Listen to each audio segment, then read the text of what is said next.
Nabi SAW bersabda, alamatul i'radillah. Nabi nasihat katanya, bermula alamat tanda-tanda pecemik, berpaling Allah Ta'ala anil abdi daripada hambanya. Setengah dalil alamat tanda kata Allah Ta'ala berpaling. Alamatu i'radillah, Allah Ta'ala berpaling. Apa makna Allah Ta'ala berpaling? Apa murad daripada bil i'radillah?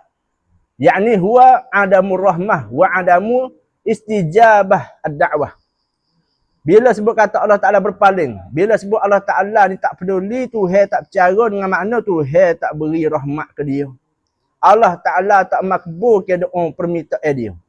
Setengah daripada tanda, dalil kata Tuhan tak sayang, Tuhan tak percaya, Tuhan tak beri rahmat. Nak macam mana setengah daripadanya kata Rasulullah? Ishtighaluhu bima la ya'nihi.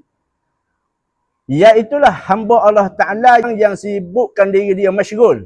Yang sibuk, yang bergaduh diri dia akan makna dengan barang yang tiada memberi faedah akannya.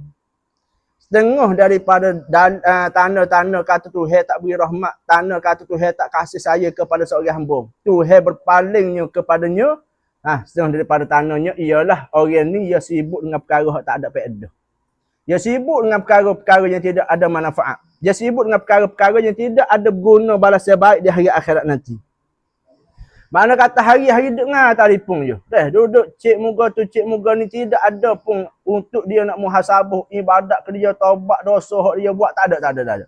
Hari-hari duduk penuh dengan benda yang sia-sia, tidak ada faedah. Ni setengah daripada tanda orang yang Allah Ta'ala tak percaya ke dia. Tuhan tak sayang dia, Tuhan memalingkan dia dengan makna Allah Ta'ala tak beri rahmat, Allah Ta'ala tak terima apa dia minta.